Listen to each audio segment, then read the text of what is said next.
എവിടെയാണ് അപ്പോൾ ഈ ഒരു സ്ട്രേ ഡോഗിനെ ദത്തെടുത്ത് ഇന്ത്യയിലേക്ക് കൊണ്ടുവരാൻ തോന്നിയത് എവിടെയാണ്? അതെന്തിനാടാ പന്നി ഇപ്പൊ പറഞ്ഞത്? അല്ല പിന്നീട് വരെ അവസരം കിട്ടിയില്ലെങ്കിൽ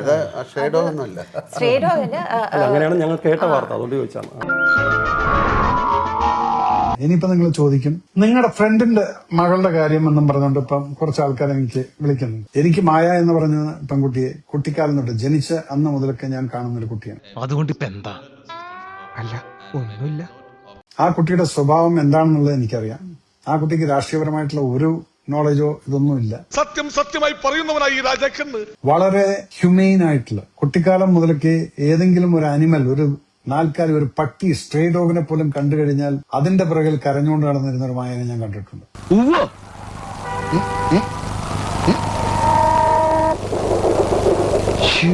ഇപ്പൊ റീസെന്റ് ആയി നടന്നിട്ടുള്ള ഒരു സംഭവം, ഈ കുട്ടി പഠിച്ചതും വളർന്നതെല്ലാം വിയറ്റ്നാമിലായിരുന്നു. അവിടെയുള്ള ഒരു സ്ട്രേ ഡോഗ്, ഒരു ഡോഗിനെ ഒരാള് ആക്രമിക്കുന്നത് കണ്ടിട്ട് ആ കുട്ടി ആ ഡോഗിനെ അഡോപ്റ്റ് ചെയ്തിട്ട് ഇന്ത്യൻ ഗവൺമെന്റ് വഴി സംസാരിച്ച് പെർമിഷൻ എടുത്തുകൊണ്ടാണ് ആ ഡോഗിനെ ഇങ്ങോട്ട് കൊണ്ടുവന്ന് അവളുടെ വീട്ടിൽ വളർത്തിക്കൊണ്ടിരിക്കുന്നത്.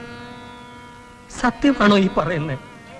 സത്യം ആയില്ലെങ്കിൽ ഭഗവതിയാണ് സത്യം. ആ കുട്ടി കണ്ടതാണ് ഒരു ബ്ലോക്കിനകത്ത് ഒരു കുട്ടീനെ അടിക്കുന്നു, അതിന്റെ പേരിൽ ഒരു പോസ്റ്റ് ഇട്ടു. നിങ്ങൾ അതിനെ അങ്ങ് ഫുള്ള് കാക്രോച്ച് പാർട്ടിക്കുള്ള സപ്പോർട്ടായിട്ട് പറഞ്ഞുകൊണ്ട്. ഹലോ, നിങ്ങൾക്ക് എന്റെ തന്തയാവാനുള്ള പ്രായമുണ്ട്, വാക്കുകൾ കുറച്ച് സൂക്ഷിച്ചുപയോഗിച്ചാൽ കൊള്ളാം. ഞാൻ അറിയുന്ന മായ എന്ന് പറയുന്ന കുട്ടിക്ക് ഇതിനകത്ത് യാതൊരു വിധത്തിലുള്ള സംഭവം, ഞാനിപ്പോ ഈ പറഞ്ഞ കാര്യങ്ങളൊന്നും അറിയില്ല. എന്താണ് ഈ സംഭവം, എന്താണ് ഈ അജിറ്റേഷൻ? ഈ മനസ്സ് എനിക്കറിഞ്ഞൂടെ? നിന്റെ ആസനത്തിൽ നീ തന്നെ സുണ്ണാമ്പ് തേച്ചാ മതി. എന്റെ അടുത്ത് പറഞ്ഞു അവിടെ കണ്ട് ചെറിയ കുട്ടീനെ അടിക്കുന്നു, കുട്ടികളെ അടിക്കുന്നു എന്ന് കണ്ടത് ആ കുട്ടിയുടെ ആ ഒരു വികാരമാണ് അവിടെ പറഞ്ഞിരിക്കുന്നത്. അതിനകത്ത് ഇത്രയും വലിച്ചു നീട്ടേണ്ട കാര്യം ഉള്ളതായിട്ട് എനിക്ക് തോന്നിയിട്ടില്ല. എവിടെയാണ് അപ്പോൾ ഈ ഒരു സ്ട്രേ ഡോഗിനെ ദത്തെടുത്ത് ഇന്ത്യയിലേക്ക് കൊണ്ടുവരാൻ തോന്നിയത് എവിടെയാണ്? അപ്പോൾ ആ ഒരു അങ്ങനെയാണ് ഞങ്ങൾ കേട്ട വാർത്ത, അതുകൊണ്ട് ചോദിച്ചാണ്. നിങ്ങൾക്ക് അഭിപ്രായ സ്വാതന്ത്ര്യമുണ്ട്, എന്ത് പറയണം എന്ത് പറയണ്ടെന്ന് തീരുമാനിക്കാനുള്ള ഫുൾ റൈറ്റ് നിങ്ങൾക്കുണ്ട്. പക്ഷെ എന്നാലും ഞാൻ പറഞ്ഞ കറക്റ്റ് സെൻസിൽ തന്നെ അത് എടുക്കുമോ എന്നൊക്കെ ഉള്ളൊരു ഭയപ്പാട്, അത് വേണ്ട കാലം കൂടിയാണ് കേട്ടോ. അങ്ങനെയാണ് എൻ്റെ ചോദ്യം. ഇത് എന്നെ ഉദ്ദേശാണ്, എന്നെ തന്നെ ഉദ്ദേശാണ്, എന്നെ മാത്രം ഉദ്ദേശാണ്. എനിക്കറിയാം ഞാൻ എന്താ ഉദ്ദേശിച്ചത്, whatever, but and I know for myself, so if someone else misunderstands what I'm saying, that's their misunderstanding. I don't have to prove what I'm thinking or what I'm feeling or at the end of the day, I mean, I can't control you. I can't control them or anybody.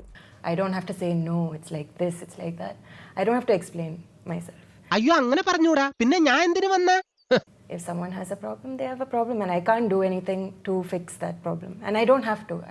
It's not on me to fix their problem. വല്ല കാര്യമുണ്ടോ? എന്തിനാണ് ഇങ്ങനെ ഇല്ലാന്ന് നടക്കണേ? ഞാൻ ഇതേ അഭിപ്രായത്തിലുള്ള ആളാണ്. അതിപ്പോ അങ്ങ് പറഞ്ഞ പോലെ ഇത് സോഷ്യൽ മീഡിയ പേടിച്ച് ജീവിക്കേണ്ട കാലമാണ്. പക്ഷെ അങ്ങനെ പേടിച്ച് നമുക്ക് ജീവിക്കാനാണെങ്കിൽ വരാതിരിക്കാനേ പറ്റുള്ളൂ, ഒന്നും പറയാതിരിക്കാനേ പറ്റുള്ളൂ. നീ ഉണ്ടായിട്ടുള്ളൂട്ടാ, നീ മാത്രം ഉണ്ടായുള്ളൂട്ടാ. അത് വന്നിട്ട് ഇറ്റ് ക്യാൻ ബി ഡിഫറെൻറ്റ്. എൻ്റെ ഇതിലിരുന്ന് ഡിഫറെൻ്റ് ആയിരിക്കും, ബി ഡിഫറെൻറ്റ് ഫ്രം യോഴ്സ്.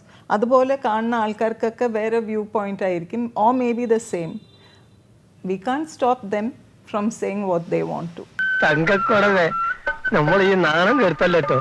തനക്ക് നാണം ഉണ്ടായിട്ട് വേണ്ടടോ നാണം കെടാൻ, നാണം കെട്ടവനെ. അതിനെ പറ്റി നമ്മൾ അത്തരം പിന്നെ കാര്യങ്ങൾ ചെയ്യുന്നതിലൊരു സന്തോഷമുള്ള ആൾക്കാരുണ്ട് അല്ലെ, ഒരു എക്സ്ട്രസ്, ഒരു പെപ്പപ്പ് കിട്ടുന്ന ആൾക്കാരുണ്ട്. അതങ്ങനെ ആൾക്കാരുണ്ട്. So let them be happy. അവര് let them be happy, അതാണ്. അല്ലാതൊന്നും ചെയ്യാൻ പറ്റില്ല.